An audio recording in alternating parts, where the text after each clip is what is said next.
नमस्ते, सत श्री अकाल, प्रणाम। So hey guys, welcome back to a new video, जिसमें आज हम लोग बात करने वाले हैं एक बहुत ऑसम से टॉपिक पे, जो कि होता है सभी लोग के लिए जो कि इग्नू में पढ़ रहा है, जो कि नए स्टूडेंट आए हैं और जो पुराने स्टूडेंट जनवरी सेशन 2022 में ज्वाइन किया है, उन सभी के लिए ये वीडियो बहुत ज़्यादा मोर देन इनफ होगा कि जितनी नॉलेज है उन सबको मिल जाए। तो मैं हूँ एक इग्नू का स्टूडेंट कपिल शर्मा, और बात मैं भी एक प्रोग्राम में इन्वॉल्व हुई इग्नू के बैचलर लेवल के, जो कि है BAPCH, bachelor of arts honours by psychology. ठीक है, तो मैंने इस बहुत सारी वीडियो डाले हुए, लेकिन मैं एकदम न्यू स्टूडेंट के लिए एक वीडियो बनाया हूँ, जो एक मेरा इंट्रोडक्शन हो गया। सो मैंने इस वीडियो को 4 पार्ट में डिवाइड किया है, जो कि है कुछ इस तरीके से। चलिए पहले पार्ट की तरफ चलता है। आप कहीं चलना नहीं है, बस वीडियो में। सो फर्स्ट पॉइंट आपका आता है course code, course details and आपका आईडी कार्ड एंड प्रोग्राम। ये चार चीज़ आपको पता होनी चाहिए। कोर्स कोड क्या है, कोर्स कोड में क्या डिटेल्स होती है, और आईडी कार्ड, ठीक है, और प्रोग्राम। ये सब कोर्स कोड और प्रोग्राम अलग अलग चीज़ देखा जाए, कई दफ़ा होते हैं, कई दफ़ा नहीं होते। कई बार कोर्स कोड में वो होता है जो, जैसे BAPCH मेरा प्रोग्राम नहीं है, ये कोर्स कोड कहलाता है। ठीक है, और प्रोग्राम होता है वही bachelor of arts honours by psychology, ये प्रोग्राम मैंने लिया है। कोर्स कोड और प्रोग्राम अलग अलग चीज़ हो गई, जैसे मैंने भी आपको एग्जांपल में समझा दिया। कोर्स डिटेल्स, कोर्स डिटेल्स में है आपके जो आपके कोर्स, आपको आपको जो बुक्स अलॉट हुई है, जो कि होती है आपको क्रेडिट, जितने आपके सब्जेक्ट है वो, क्योंकि जब आप एग्ज़ाम फॉर्म्स भरेंगे तो उस समय आपको बहुत प्रॉब्लम होगी कि उस समय आपको 12 कोर्स या 15 कोर्स, बहुत ज़्यादा कोर्स दिखा सकता है। तो उसमें आपको पता रहना चाहिए कि आपका कोर्स कोड क्या, नहीं तो उस समय फिर आपके 200 रुपीज़ वेस्ट हो जाएंगे। तो अब चलता है, अगर आपने कोर्स कोड सेशन, जो भी मुझे कमेंट करे, जो भी मुझे कमेंट करे वो अपने सेशन ज़रूर मेंशन करे। ये ना बोले कि मैंने अभी एडमिशन लिया है, तो अभी का मतलब मैं समझ नहीं पाता हूँ। अभी मैं जनवरी सेशन की वो लड़का बात कर रहा है, या वो बात कर रहा है अभी जून सेशन की। कई लोग को यही नहीं पता रहता है कि 2 सेशन होते हैं। तो इग्नू में 2 सेशन होता है, एक जनवरी सेशन होता है, एक जून सेशन होता है। और अगर आप लोग को बहुत इंटरेस्टिंग फैक्ट की अगर बात नहीं पता है, तो इग्नू का जो मेन प्रिंसिपल होता है, मतलब एक तरीके से जो ओपन यूनिवर्सिटी का मेन जो VC होता है, वो हमारे प्रेजेंट प्रेसिडेंट होता है, जो कि अभी है द्रौपदी मुर्मू जी। तो चलिए अब दूसरे पॉइंट की तरफ चलता है, जो है असाइनमेंट एंड सॉल्व असाइनमेंट। तो असाइनमेंट के तो इग्नू में देखिए 50 नंबर आके ही एग्जाम पेपर होता है, और 50 नंबर आपको असाइनमेंट में मिलता है। तो असाइनमेंट में कभी भी कम मत लिखिएगा, क्योंकि आपको देख के लिखना है। उसके बाद भी अगर आप कम लिख रहे हैं तो असाइनमेंट एक तरीके से आपको मतलब फ्री नंबर है, जो आपको अपने हाथ में देना है एग्ज़ाम, मतलब बुक खोल के देना है। और बहुत इजी होता है, आपके पेपर में सब कुछ होता है। लेकिन BAPCS से रिलेटेड सारे सॉल्व असाइनमेंट आपको मेरे चैनल पर मिल जाएंगे। फर्स्ट ईयर के, सेकेंड ईयर के भी आने वाले हैं, जब मुझे मिल जाएंगी मेरी बुक्स से रिलेट मिलती हैं। और बुक्स लेट इसलिए मिलती हैं, जब तक एडमिशन क्लोज नहीं हो जाता तब तक वो इंट्रोडक्शन मीटिंग नहीं रखता है। तो आप इंट्रोडक्शन मीटिंग आप इसको समझ सकते हैं, इस वीडियो का। ये इंट्रोडक्शन मीटिंग में आपको आपके स्टडी सेंटर को आप बदल सकते हैं, एग्ज़ाम सेंटर आप बदल सकते हैं। ये सब बात अभी हम लोग आगे वीडियो में और करेंगे। चलते हैं वीडियो की नेक्स्ट टॉपिक, थर्ड टॉपिक की तरह, प्रैक्टिकल एंड लैब्स। प्रैक्टिकल और लैब, इतने डाउट होता है लोग को कि आज तक लोग कमेंट कर रहे हैं वीडियो पे, पुराने से पुराने वीडियो पे भी कमेंट आ रहा है कि ये प्रैक्टिकल लैब के क्या चक्कर है। जिस भी बुक में जो आपको मिलेगी, अगर वो लैब से रिलेटेड उसमें चीज़ है, और उसके बुक में भी कोड होता है, हर बुक का एक कोड होता है, हर सब्जेक्ट का एक कोड होता है, और उस कोड में आखिरी में L लगा है तो समझ लीजिए लैब है। और लैब से रिलेटेड बुक्स हो, मतलब उसमें लैब की डिटेल्स दी हो कि क्या करना है, कैसे करना है। अक्सर किसी और भी कोर्स में लग सकता है, लेकिन L जिसमें लास्ट में लगा रहता है वो लैब से रिलेटेड रहती है। जैसे मेरी एक याद नहीं आ रही, लेकिन बुक यहीं पड़ी हुई है, लेकिन मैं अभी वीडियो कट नहीं करना चाहता, इसलिए मैं जाऊँगा नहीं बुक करने, कोड देखने। तो लैब उसमें होता है। प्रैक्टिकल किसमें होता है? प्रैक्टिकल बुक के सबसे लास्ट पेज में, लास्ट सेक्शन एक प्रैक्टिकल का रहता है, उसमें क्रेडिट लिखा रहेगा उसके ऊपर, और प्रैक्टिकल होता है। कई दफ़ा स्टडी सेंटर्स प्रैक्टिकल नहीं लेते हैं, मतलब वो अटेम्प्ट उनकी कराने जिम्मेदारी होती है, लेकिन वो असाइनमेंट में भी एक प्रैक्टिकल सेक्शन होता है जिसके थ्रू वो उसी प्रैक्टिकल पे मार्क्स दे देते हैं। और वो बोल देते हैं स्टूडेंट को कि प्रैक्टिकल नहीं होता, लेकिन स्टूडेंट अपनी बुक में देखता है बार बार प्रैक्टिकल। वो क्या करता है, अपने स्टडी सेंटर ना पूछ के वो हमें मैसेज करता है और कमेंट कर कि क्या आप में हुआ है, तो देखो मेरे में भी एक प्रैक्टिकल नहीं हुआ है। मेरे कोर्स में 2 प्रैक्टिकल है, लेकिन फर्स्ट ईयर में वो दोनों प्रैक्टिकल नहीं हुआ है।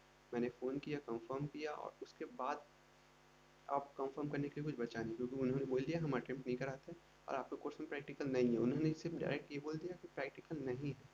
तो इस मैटर पे हम अपने सब्जेक्ट वाले से बाद में बात कर लेंगे। तो अभी चलता है चौथे टॉपिक की तरफ, जो कि है एग्ज़ाम फॉर्म, फी स्ट्रक्चर और सेटअप पूरा एग्ज़ाम का। एग्ज़ाम आप कहीं से भी दे सकते हैं, कहीं से भी। ईस्ट छोर पे बैठ के इंडिया के, पूर्व छोर से बैठ के पश्चिम छोर पर, पश्चिम छोर पे बैठ के पूर्व छोर पे भी आप दे सकते हो, उत्तर और दक्षिण पे भी दे सकते हैं। तो आप उत्तर और दक्षिण या पूर्व पश्चिम कहीं पे भी जाए, तो एग्ज़ाम जब सेक्शन में जब एग्ज़ाम फॉर्म आता है, तो एग्ज़ाम फॉर्म ना असाइनमेंट सबमिट के बाद आता है। ओके, असाइनमेंट सबमिट के बाद आता है, असाइनमेंट सबमिट की पहली डेट के बाद आता है। मतलब समझ अगर जून का एग्ज़ाम है तो मई तक फॉर्म 20 मई तक शायद ओपन रहता है। जून सेशन का एग्ज़ाम भी जुलाई में भी जाकर शुरू होता है और जून के लास्ट में शुरू होता है। तो मई सेक्शन तक लास्ट डेट रहती है, शायद 20 मई तक मेरी लास्ट डेट थी। मैंने भरा, और आप कहीं का भी, जहाँ पे भी आप किसी भी शहर में हो, यहाँ तक कि आप आउट ऑफ कंट्री हो तो भी आप उसमें एग्ज़ाम दे सकते हैं, जो कि नहीं होता है। कोई इग्नू में पढ़ने वाला आउट ऑफ कंट्री बहुत सुनने में बहुत अजीब सा लगता है। तो ऐसा हो ही नहीं सकता कि इग्नू में पढ़ने वाला आउट ऑफ कंट्री हो जाए, शहर से रहते हुए बाहर हो भी सकता है, ऐसी कोई बात नहीं है। आप कहीं का भी दे सकते हैं, क्योंकि ये ग्लोबल लेवल पे ओपन यूनिवर्सिटी है और उसके हर जगह ब्रांचेस होते हैं, तभी वो कहीं पे भी दे सकता है। लेकिन मैं अपनी तरफ से एक बात कहूँगा जो कि बहुत इंपॉर्टेंट बात है, जिस एग्ज़ाम सेंटर पे आप जे गए, आपका एग्ज़ाम अच्छा हुआ, आपने एग्ज़ाम अच्छा अटेम्प्ट किया, अच्छा दिया, आंसर गुड है, आपको पता है होने वाला है, बहुत अच्छे से क्लियर होने वाला है, और आपका बैक आ गया, उस एग्ज़ाम सेंटर पे आप कभी भी मत जाइए। वो सब लूटने के लिए बैठे होते हैं। मुझे ऐसा लगता है, क्योंकि मेरा एक एग्ज़ाम सेंटर था, उसमें 5 क्वेश्चन मैथ के थे, ऐसे 8 क्वेश्चन मैथ के थे, जिसमें से 5 अटेम्प्ट करना था। मैंने 2 एकदम क्लियरली अटेम्प्ट किया। अटेम्प्ट तो मैंने 5 किया, लेकिन 2 में मुझे कभी कोई डाउट नहीं था, मैं सर को सही करा दूँ। लेकिन दोनों में से मुझे 20 नंबर में से मैथ में नंबर नहीं कटता है, जैसे मैंने स्कूलों में सुना है, अपने कॉलेजेस में सुना है, यूनिवर्सिटीज़ में सुना है, इंस्टीट्यूट्स में सुना है। मैथ में नंबर नहीं कटते हैं, क्योंकि मैथ बहुत अच्छा सब्जेक्ट होता है, टीचर ऐसे ही पढ़ाते हैं कि इसमें नंबर कटते ही नहीं, इसमें राइटिंग नहीं होती, इसमें बस सही सही काम करना रहता है। मेरा 2 क्वेश्चन एकदम सही था, आंसर सही है, लेकिन उसके बावजूद मुझे 1 नंबर मिला। मेरे दोस्त का तीनों क्वेश्चन सही था, 3 क्वेश्चन उसने सही किया था, और उससे 0 नंबर मिला। तो तो मतलब कुछ होता है, कई एग्ज़ाम सेंटर या स्टडी सेंटर, एग्ज़ाम सेंटर्स ही स्टडी सेंटर्स बनता है। कई बार आपके स्टडी सेंटर ही एग्ज़ाम सेंटर हो जाता है, लेकिन कुछ बेनिफिट नहीं मिलता। जिनकी पहचान होगी भाई उनका जरूर बेनिफिट मिल जाएगा, मेरी वाले में कोई पहचान नहीं है। मेरा ऐसे भी BHU में पड़ता है एग्ज़ाम, लेकिन AC बड़ा अच्छा रहता है वहाँ का। तो अब एग्ज़ाम फ़ी की बात करते हैं। एग्ज़ाम फ़ी है 200 रुपीज़ पर एग्ज़ाम फ़ी। अगर आपका एग्ज़ाम बहुत अच्छा गया, आपने बहुत बढ़िया लिखा, सब कुछ बढ़िया हुआ, लेकिन आप बैक आ गया आपका एग्ज़ाम में, तो उसमें 800 रुपीज़ दे करके आप कॉपी रीचेक में डाल सकते हैं, और उसमें आराम से आप पूरा बढ़िया से नंबर पा के आप पास हो सकते हैं। लेकिन कोई क्यों डालेगा, वो तो कोई फिर 200 दे के वापस नेक्स्ट सेशन में आप दे नहीं सकता है एग्ज़ाम। और एग्ज़ाम की एक और बहुत बढ़िया बात होती है, इग्नू में 2 सेशन होता है, और 2 सेशन में 2 एग्ज़ाम्स होता है, दिसंबर एग्ज़ाम सेशन एंड जुलाई एग्ज़ाम सेशन, ठीक है। तो आप अगर जून एग्ज़ाम सेशन में आपका बैक आया है, तो आप दिसंबर में फिर से उसको दे सकते हैं, और आप फर्स्ट ईयर का एग्ज़ाम आप थर्ड ईयर में भी दे सकते हैं। आपका जब प्रिपरेशन हो आप तब दे, जब आपके पास बुक हो तब दे। मेरे पास बुक नहीं थी, मैंने तब भी एक एग्ज़ाम दिया, लेकिन अच्छा गया। पता नहीं अभी रिजल्ट आया नहीं है, लेकिन मुझे लगता है मैं पास हो जाऊँगा, क्योंकि इंग्लिश का ही एग्ज़ाम था, जनरल इंग्लिश का था। तो अब आता है अपने 5 टॉपिक की तरफ। और पेपर 5 टॉपिक से जाने से पहले मैं बात कर लेता हूँ पेपर पे। तो पेपर जो है वो बहुत इजी होते हैं, मैं आपको बता दूँ। 8 क्वेश्चन होता है, जिसमें से 5 करने होते हैं, 10 क्वेश्चन होते हैं जिसमें 6 करने होते हैं, ऐसे ही होता है। मतलब बहुत अच्छे से आपको दिया जाएगा। आप अगर बैक आते हैं तो उसमें आपकी गलती होगी, उस बेचारे इग्नू की कोई गलती नहीं होगी। और पेपर BA PCH के मेरे सारे अपलोडेड है, first year and second year दोनों के। तो जो फर्स्ट ईयर के स्टूडेंट है, जो कि मेरी तरह है, जो अभी सेकेंड ईयर में गए, वो इस पेपर का बहुत बेनिफिट पा सकते हैं। अगर अपने पेपर्स में, एग्ज़ाम्स में अगर आपने अपने 2 सेशन के पेपर, नहीं तो 1 सेशन के पेपर और अपनी असाइनमेंट को सॉल्व करके उसको लर्न करके गए, उनके क्वेश्चन के आंसर, वो क्वेश्चंस नहीं, क्वेश्चन के आंसर जाना है सॉल्व करके, अगर आप उसे सॉल्व करके गए तो आप एग्ज़ाम में कोई भी नहीं, आप एकदम फाड़ के आएंगे। पढ़ लो यहाँ से या वहाँ से, सिलेक्शन होगा यहीं से, वैसी बात है। और सबसे इम्पोर्टेंट 5 टॉपिक, जो कि लास्ट टॉपिक है हमारा, जो कि है री रजिस्ट्रेशन। री रजिस्ट्रेशन होता है असाइनमेंट सबमिट और एग्ज़ाम फॉर्म सबमिट के बीच में, या कह सकते हैं साथ साथ। इतना दिन ये खुला रहता है, लगभग 1 महीना 1 मंथ के आसपास खुला रहता है। री रजिस्ट्रेशन आप जरूर करें अगर आपके पास है, कैपेबिलिटी है। और भले ही आपको लगता है मैं अटेम्प्ट करूँ ना करूँ, एग्जाम, इस सेशन का एग्जाम में अटेम्प्ट नहीं करूँगा, मैं 6 मंथ लेटर करूँ, आप ऐसी गलती कभी मत कीजिए। री रजिस्ट्रेशन हमेशा टाइम पे कीजिए।